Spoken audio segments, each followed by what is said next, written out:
Welcome back. We are here on 93.7 The Ticket with Tyrus. I am excited to have Tyrus on the show and be able to talk to us and a little bit about him. So, first of all, just to kind of introduce Tyrus, thanks for taking some time. I know you're a really busy guy. I really appreciate you taking time to be on with us and talk about you coming back to Nebraska.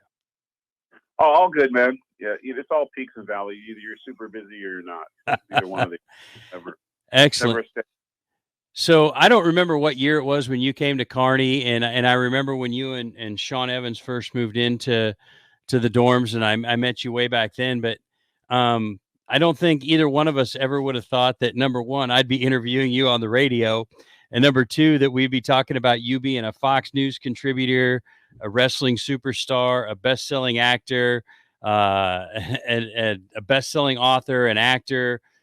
You were a bodyguard for Snoop, so give our audience just a little background about you and who you are and who you've become. Well, obviously, I've had a lot of jobs, so that means I've been fired a lot. Haven't we all, brother? Yeah. I always kind of had a plan. My head was always in the stars a little bit as a kid. I always dreamed big, but I had a good work ethic, and kind of did things mostly just about on my own all the time. So I had to learn real quick what accountability meant, because at the end of the day, if I didn't get it done, then it just didn't get done. So that was a really strong life lesson that obviously has held well for me. And I've kicked in a lot of doors, even when it looked like, because I couldn't afford to take my SATs and my ACTs when I was in school, so I was pretty much on my own. I still was able to find my way through the junior college route to get into a university, and that's where UNK came in. And at the time, I was recruited by, I think, about 22 different Division I schools, and I was going to have to sit out a year, and which was basically what meant I would have been homeless for a year. So Coach Hoffman and Coach Morris at UNK said, no, we can bring you in under the Title 48 exception. We can bring you in right away. So, and then I was like, hey, can my buddy come with me? And they were like, yeah, that tackle Sean. So it was pretty cool that I was able to go to a new place, fresh start. I wanted to get out of California, and the UNK provided for me, and also ended up with like 3 or 4 of my teammates ended up coming to UNK too eventually. So it was a great opportunity for me to be able to continue what I wanted to do, was play football. And I didn't know in what fathom, but I knew football was going to open doors for me. So that's awesome. I don't think Coach Morris would ever turn down a couple of 6'7" dudes, because I think you and Sean are both about the same size. I mean, he's a half inch taller than I was. Okay, I was 7.5. He was 6'8". I remember our biggest trouble in the dorm was finding you guys beds. I was a power lifter guy. I was a lot stronger. He had to be fair, he couldn't bench anyway because he had that trick elbow from the bike act he had when he was a kid. But the thing was is that no one could ever knock his arm off him because once it was locked in, it didn't move. So, but Sean was a hard man. Sean was another guy who worked out. He was on a scholarship for football and working at the PFM. So, and then he became the most loved Burger King manager, I think, on the planet while he was finishing up school. So, I mean, we just always had a strong work ethic. It took me a little longer to settle in the workforce because I was always wanting more. But a couple quick firings and you'll bring you and some missed meal cramps, you'll figure it out real quick. Yeah. So real quick, best-selling author, I think is pretty cool. And, having met you back at Kearney, we'd go to PFM together. So I listened to Just Tyrus the other day. I downloaded it and listened to it. And I want you to know I listened to it in one night just because I was enjoying hearing your voice talk about your story. But like you talked about PFM. And I'm like, dude, that don't exist anymore. I got a daughter going out there. It don't exist anymore. The only thing I hated was those little ass glasses. Like you had to fill up. They were like mini shot glasses to guys like you and Sean, right? And you would guard them like a penguin guarding eggs. Your boys would always want to take one because nobody wanted to sit up there and fill up 10 glasses. So they'd fill up 5 and then borrow one of yours when you're not looking. Yeah, so, exactly. Good times and good memories, right? How life has changed. Yeah, I mean, you slid that card, man. It was a ticket to paradise. The only problem was after 8 o'clock, that's it. Yeah, well, and if you had a late practice, so I mean, I was coaching baseball at the time and helping with baseball, and like we get done with practice, there were times you had to like do a dead ass sprint across campus to get there before they closed. Skip the shower to hit the PFM. Yeah, shower didn't matter, food mattered. 2 hours for Domino's because we didn't have Uber Eats back then. So yeah, there was no Uber Eats. It was like Uber Eats or everyone gets a car ride to Valentino's. Yeah, you know, it was like that was. Or if you were really spinning, you went to Perkins. Yeah, but, I mean that was your only choices at night. Or Amigos really late, right? Yeah, Amigos. Oh wow, yeah, that was longest drive-through ever. Yeah. Well, now when you come back in a few weeks, we'll have Brett take you out to Amigos and to Perkins. Yeah, hey, Perkins is a quality meal at a quality price. No kidding, brother. So it doesn't get the respect that it deserves. Yeah. So again, I your book, Just Tyrus, was amazing, and it was really great to hear your story. And I mean, when you talked about Kearney, so I was listening while I was out riding my bike as part of it, and you were talking about Kearney, and I mean, I remember when people would ask you what kind of car you drove. And as soon as you talked about that story and somebody asked you what kind of car you drove, I literally riding my bike says, I got my kicks. Because I remember you telling that. I mean, and that was it. And and I'm just so proud of what you've done and what you've become and all that. And I already got your pre-order done on your Enough Said book coming out in November. Yeah, I just finally finished that. And I wasn't like I was dropping Shakespeare. The whole point of my book was, again, that magic word of accountability. I'm the bad guy in the book. I don't blame anyone for my circumstances. I always try to look at what I could have done better, because my message is always, you can fix the dude in the mirror, but you can't fix the person you have an issue with, and once I figured that out, and just focused on being the best me, regardless of whatever noise or boos or what people think, I think we get caught up in that a lot. And that's really, it won't hold you back. They'd be like, I'm not taking a job at Fox News because some of my friends might not want to be my friends anymore because they think what Fox News is, or whatever the case may be, or wrestling or whatever it was. Once I started not worrying about those type of things, life tends to get a lot more manageable in terms of your mental health and what you're doing, because we focus so much energy on appeasing people we do, especially with like social media and stuff, like likes and comments and all that crap. Geez. It means nothing. I can have 100,000 likes, and I take that to McDonald's to get a burger, and I can't buy anything with it. They're gonna say that'll be $5, sir. Yeah, which is grossly overpriced anyway, thanks to inflation. But that, that's the point. And the second book is kind of a continuation of that, except I go after what's going on today and try to look at it with through that same lens. And it was weird. I never saw myself writing a book, but I always wanted to try it. And I think that was the thing. And and with me, usually the first time I set out to do anything, it ends miserably. And then I just kind of regroup, focus on what I didn't do right, and then come back. And then you end up getting something. So I think that's what makes me a little different, because sometimes people will try something and it won't work, and they'll be like, oh, throw their hands up and call it a day. Usually when I get knocked off and sit in failure, I'm just thinking about what I could have done better. And then I'm like, I'll attack it again and see what happens.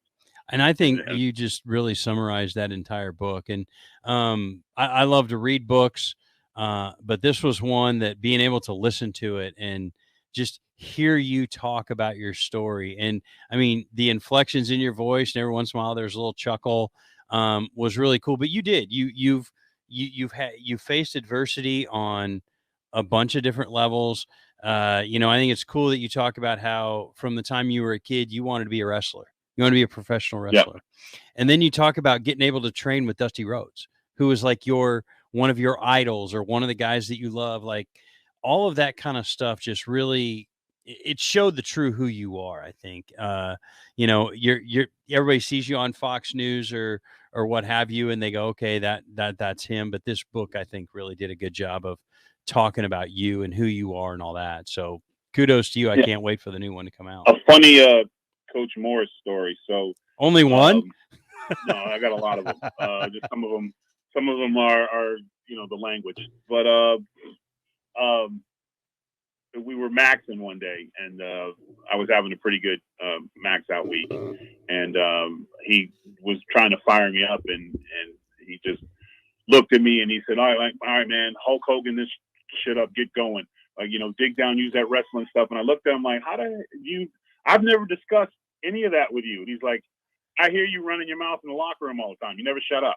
So Hulk up and get this 495 off your chest. And I did it, but it was like blowing my mind. And then when I did get into wrestling, I got an email from him and Coach Hoffman going, we knew it. Like, it was only a matter of time. But that's cool. That's a really cool. I got to see him at Nebraska. I think it's the Nebraska Greats Foundation. Yeah, you were there a couple of years ago, ago, whatever. Yeah, and him and his wife was there, and it was a great reunion, and it was really cool to see them and to thank him, because people, I don't think football coaches and teachers, because nowadays the good ones don't get any recognition. Mm-hmm. And a lot of times you always hear about people who don't have parents in their situation and they focus on the negative. But when you don't have those things, and then you come across someone like a Coach Morris or a Coach Hoffman that instills discipline in you, that gives you tools that even at the time you don't know are going to serve you well in life, they just don't get enough credit for that.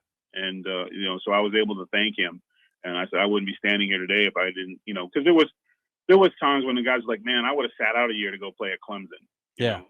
But I just didn't. I couldn't take the risk of being in the streets of LA for a year. Yeah. Well, I ended up in jail. I would end up in jail or shot or something stupid like that, because you get, trying to survive, you end up making dumb choices. And I just that was the smartest choice I ever made, was to get my behind out of LA and away from the element I was around, and go to a place where literally the only thing in town to do was go to the Holiday Inn on the weekend. So, because it had a swimming pool, indoor swimming pool. And if you went on Friday night, sometimes they had the all-you-can-eat crab legs buffet. I remember that too. Yeah. So, I could sit here and talk to you all day. I know you're a really busy guy, but I want to talk about, you're coming back. You're doing a show in Kearney and a show in Omaha coming up, and July 14th you're going to be in Omaha at 7:30 at the Relevant Center in Elkhorn. Actually, Tyrus Live is the name of the show. Tell us what our listeners can expect if they go and watch a Tyrus Live show. I can confidently say, after I don't know, this is my 10th show maybe, you're going to laugh. You're going to laugh your butts off. We're going to remind you of things how they used to be. It's a trip down memory lane, and it's a comedy show. It's not political. We make fun of everybody, or I do. My catchphrase is, my truck's paid for, so go ahead and cancel me. I don't care. And people in Nebraska will get that. They all get it. They'll stand up and applaud to that. And that's what it is. And it's a little different. I got a fun Q&A. I don't know if it's the smartest idea in the world, but my wife opens for me. So I get. Well, at least you get a rebuttal. Yeah, sort of how that works. You know how that works. I know exactly how that works. Yeah, you just smile, and then my kids will be on tour with me, so they'll be learning. I wanted them to experience. So they see me on TV and stuff, and they think it's so easy. Mm-hmm. So I was like, cool, you guys are going on tour with me this summer. So and then they get a chance to see my college, and because usually I say, like, well, what was cool about your college? I said, well, it was actually in a movie, Terms of Endearment.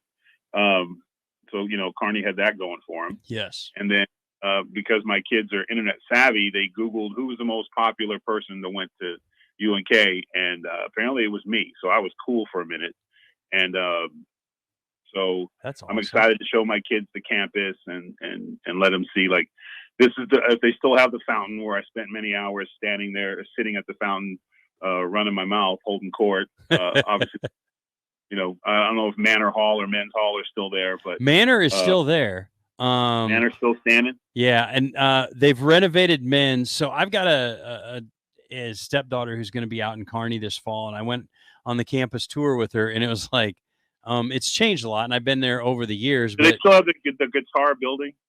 What's that? they still have the arts building that's shaped like a guitar? Yes, the Fine Arts Building is still standing. Yes.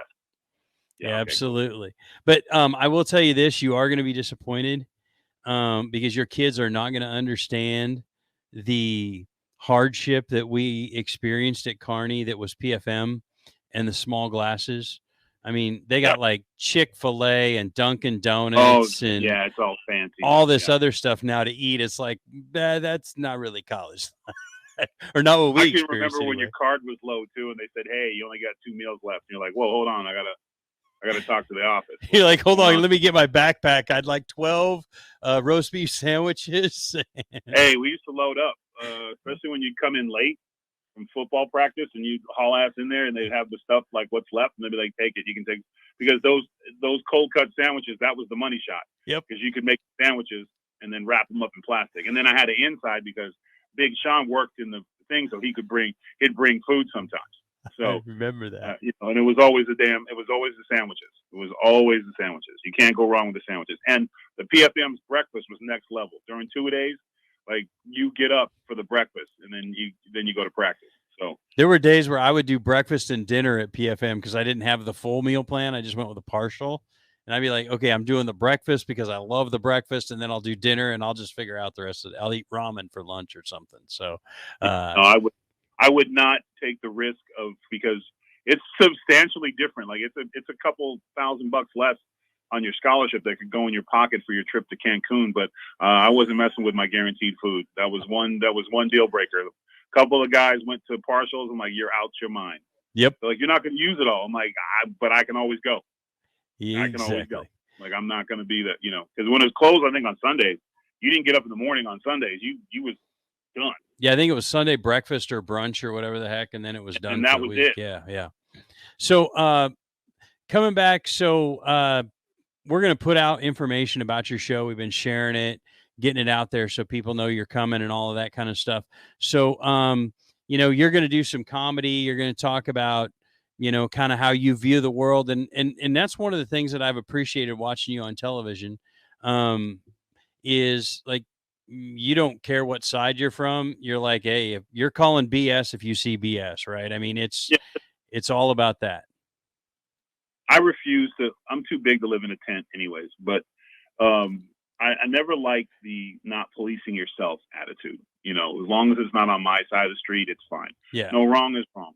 And if anything, we should over police our side to where because you want to be able to say, well, we don't do that, and you, instead of saying, well, what are you doing? Because a lot of times these pundits on TV sound like two kids arguing, where well, I did this, well, you did that, and like, well, what about this? And Biden did this, and Trump did that. Like, that's not a conversation. No one's going to learn anything from you two just talking points. And so, like I said, we got problems in government in general because people stay too long, but because we don't have term limits and things like that. I think that's the only thing that our forefathers missed the boat on was not putting term limits. But I think they thought no one was going to want to be in this job forever anyways. But I think that hurts the country quite a bit.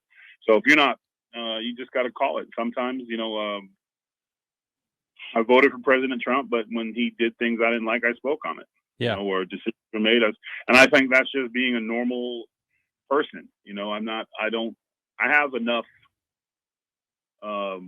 stuff going on in my life where I don't need to have a fake persona in terms of, like, I had that for wrestling and it was just my personality turned up. So I don't need the people to see me any other way than what I am. I don't need to be super hardcore conservative Republican Tyrus.